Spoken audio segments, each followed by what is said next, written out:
بسم اللہ الرحمن الرحیم۔ الصلاۃ والسلام علیکہ یا رسول اللہ۔ حضرات گرامی، آج ہم حقوق والدین پر بات کر رہے ہیں، جس کے بارے میں قرآن مجید کی سورۃ الاسراء آیت نمبر 23 میں رب تعالیٰ فرماتے ہیں کہ اور تیرا رب فیصلہ کر چکا کہ اس کے سوا کسی کی عبادت نہ کرو اور ماں باپ کے ساتھ نیکی کرو، اور اگر تیرے سامنے ان میں سے ایک یا دونوں بڑھاپے کو پہنچ جائیں تو انہیں اف بھی نہ کہو اور نہ انہیں جھڑکو اور ان سے ادب سے بات کرو۔ میں ایک بار پھر یہ آخری جو آیت کا حصہ ہے ایک بار پھر آپ کی یاد دہانی کے لیے اور آپ کو سمجھانے کے لیے میں پھر عرض کروں گا کہ انہیں اف بھی نہ کہو اور نہ انہیں جھڑکو اور ان سے ادب کی بات کرو۔ تو یہ موضوع جو ہے اس لیے آج سلیکٹ کیا گیا ہے کیونکہ ہماری پبلک ڈیلنگ ہوتی ہے، ہمارا لوگوں کے ساتھ زیادہ تر رابطہ رہتا ہے، اور میرے ذاتی مشاہدے میں ایسے المناک اور خوفناک واقعات میں نے دیکھے ہیں کہ سمجھ نہیں آتا کہ میں کیسے ان لوگوں کو یہ بات سمجھاؤں اور کیا طریقہ ہے ان کو یہ بات سمجھانے کا۔ اور اسی سلسلے میں ہم نے ایک old home, Khwaja Farid old home بھی بنایا ہوا ہے کوٹ بٹن شریف میں، جہاں ایسے لوگوں کی پناہ گاہ ہے۔ تو کیا فرماتے ہیں رب تعالیٰ کہ اف تک نہ کرو۔ اب یہ اف تک نہ کرو تو رب تعالیٰ کا فرمان ہے، لیکن ہم کر کیا رہے ہیں؟ سوسائٹی میں اگر آپ دیکھیں تو والدین کے ساتھ، اور خاص طور پر بوڑھے والدین کے ساتھ، چونکہ جب وہ جوان ہوتے ہیں تو وہ خود مختار ہوتے ہیں، لیکن جب وہ ڈیپینڈنٹ ہو جاتے ہیں، محتاج ہو جاتے ہیں، تو ان کے ساتھ اولاد کیا کرتی ہے؟ آپ کے ارد گرد، آپ کے معاشرے میں، آپ کی سوسائٹی میں، آپ کے محلے میں، آپ کے قصبے میں، آپ کے شہر میں۔ تو یہ ایک ہمارا بہت بڑا المیہ ہے۔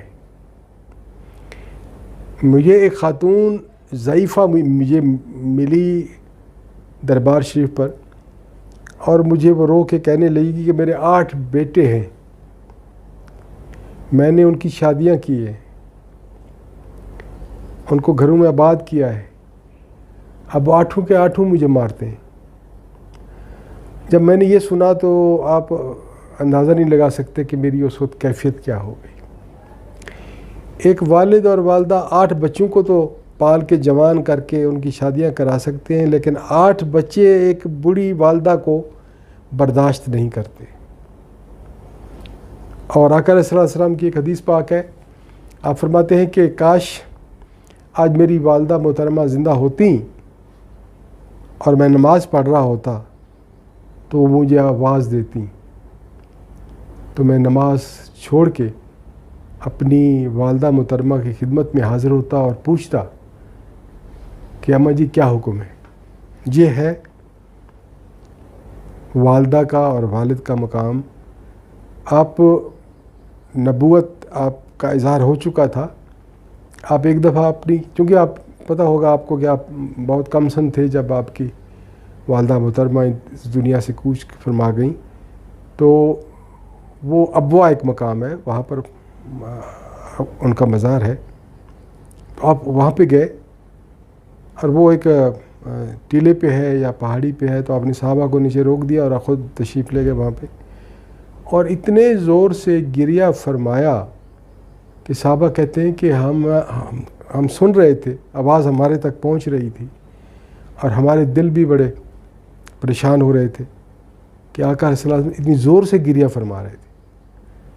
ایک تو یہاں پر والدہ کا مقام سامنے آ رہا ہے، اور دوسرا مزارات کی اہمیت کا بھی پتہ چل رہا ہے۔ اگر یہ مٹی کی ڈھیریاں ہوتیں اور ان کے اندر کچھ بھی نہ ہوتا تو آقا علیہ السلام کو اتنا سفر کر کے وہاں جانے کی کیا ضرورت تھی؟ اور پھر آپ تواتر سے جنت البقیع میں تشریف لے جاتے تھے. بہرحال وہ ایک الگ موضوع ہے. فی الحال تو بات ہو رہی ہے حقوق والدین کی. تو اللہ تعالیٰ نے اس کے بارے میں بڑا ہی کلیئر اور بڑا واضح حکم فرمایا ہے کہ وہ جب بوڑھے ہو جائیں، بڑھاپے میں انسان محتاج ہو جاتا ہے، خود کچھ نہیں کر سکتا، تو ان کو جھڑکو نہیں. اب یہ ہماری سوسائٹی میں بڑی کامن سی بات ہے کہ اگر بڑا افسر بن گیا ہے تو وہ کہے گا والد کے بارے میں دوستوں کو کہے گا میرا ملازم ہے. تو یہ جھڑکنا تو بڑی معمولی باتیں ہیں. ہم تو سوسائٹی میں دیکھتے ہیں کہ لوگ کس حد تک آگے چلے جاتے ہیں اور اتنی بے ادبی کرتے ہیں اپنی والدین کی. اور میں آپ کو یہ عرض کر دوں کہ اگر کسی نے اس دنیا میں آخرت کا انتظام کرنا ہے تو اپنے والدین سے بڑا کوئی پیر نہیں ہے، والدین سے بڑی کوئی دعا نہیں ہے. ایک بزرگ تھے خراسان کے اندر، ان کے پاس جو آدمی آتا کہ جی میں حج پہ جا رہا ہوں، تو وہ فرماتے تیری والدہ زندہ ہے یا مر گئی ہے؟ تو وہ اب بتاتا کہ جی میری والدہ زندہ ہے. تو آپ فرماتے یہ تیرا حج یہی ہے کہ تو اپنی والدہ کی خدمت کر. اور اس سے بہت بڑی مثال ہمارے سامنے حضرت اویس کرنی کی ہے کہ وہ اپنی والدہ کی وجہ سے، چونکہ وہ ضعیفہ تھیں تو حضرت اویس کرنی ان کی خدمت میں رہتے تھے. تو آقا علیہ الصلوۃ والسلام کی بارگاہ میں ان کی حاضری اس لیے نہ ہو سکی کہ والدہ ان کی بوڑھی تھی.